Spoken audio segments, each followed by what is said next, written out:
Hi, everyone.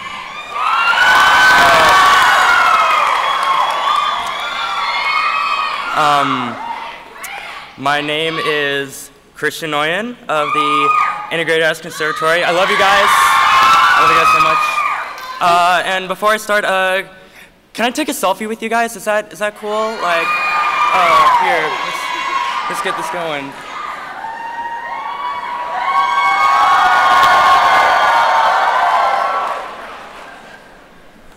Oh, you guys look so cute. Oh wait, no, wait. You blinked. We're gonna have to take this again later. Anyway. I'm thoroughly disappointed. No, I'm just kidding. I'd like to start this out by letting you all know that this is a fluke.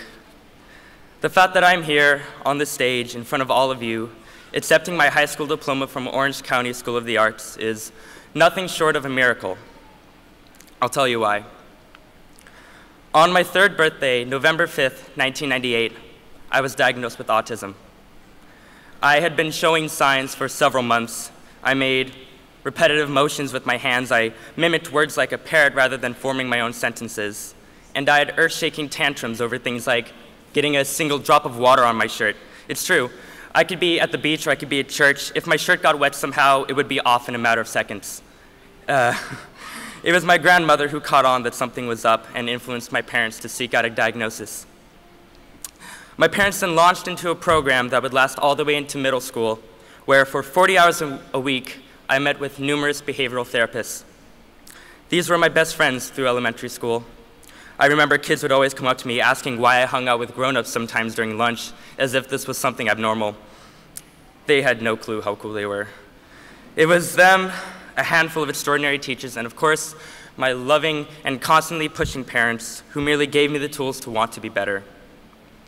However, there was a certain gift in my life that needed no such unlocking from the outside, something that came to me as naturally as breathing. That was music. Though my communication skills at age 3 were essentially null, I had an inexplicable ability to remember full songs they heard on the radio. In fact, my parents have hours and hours of home video footage of me singing All Star by Smash Mouth and Dancing Queen by the A-Teens. No, not ABBA, the A-Teens. I'm sure you all remember. I switched to writing songs of my own around age 6. Something I also did constantly is scrawling verses on whatever pieces of paper I could find. In fact, the paper consumption got so bad that my parents had to start hiding it, so I switched to writing on paper plates. I sang those songs too, and later on taught myself to rap and beatbox. The latter I learned was something that set me wide apart from most musical kids I knew. Over the years, I also experimented with guitar and piano, and finally the day came where I had my own computer loaded with recording software for me to take these ideas in my head into fruition. To this day, I remain as absorbed and ecstatic in the world of music as when I was a little boy. Meanwhile, I was still struggling in the public school system. Though I was at this point fairly typical, my preference for art coupled with an overactive imagination and a hyperactive mouth with which to express it proved to be a hindrance.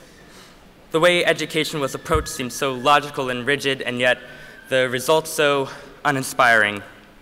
It worked for most, I'm sure, but I needed something different. And that is how I came across OCSA. Something sparked to me when I first came there in 7th grade. There was art on the walls, there were beautiful sounds emanating from rehearsal rooms, and most amazingly of all, there were people who thought the way I did, in movies, in full color with surround sound, playing endlessly. It was art that saved me ultimately, but without OCSA, the art wouldn't have taken me to the places it has. The passion and support of the teachers. Quick shout out to the impeccable and fierce Miss Stafford. I hope you're somewhere.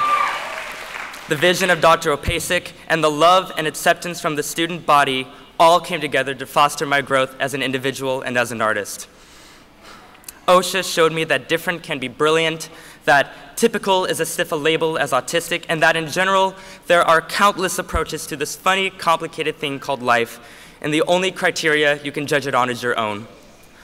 It's all about what makes you get up in the morning and keeps you up until 2 the next morning. That obsession is the essence. In autism research, there is a negative stigma around the word perseveration, which is commonly used to describe a behavior pattern where someone's life revolves around a particular object or subject. If this is so, I would say that we all have perseverations at this school. Just looking out at my fellow graduates, I can see it. This person over here goes to the dance studio for hours and hours on end every week.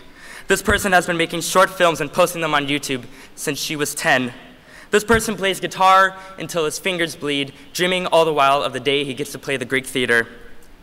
So I invite you to take that perseveration, that obsession, that fixation of yours around which all else merely orbits, and redefine it, because it is a gift, plain and simple. It is what gives you life. It is what separates you from the crowd, but also unifies us in our differences. I invite you as well not to give up on this gift. When you're in college, studying science or literature or law, find the time when you can to doodle on a scrap of paper or sing into a hairbrush in front of the mirror. I promise your roommate will get used to it and stop staring after a little while. I've had the privilege of watching so many talented peers grow in their art and do amazing things, and I am telling you now to never give up on that. If nothing else, just do it to feed your soul when the world becomes too much. I wish I could more eloquently express how in awe I am at all of you for all of your talents and successes. When I fail sometimes to inspire myself, I look to all of you and everything you do, and suddenly the drive is there. And so my final thought is this. Such a large part of life and art is about individuality and personal progress. It is not in any way about being the best. It is about surrounding yourself with people whose work inspires you and forces you to be better, while also being that inspiration to others.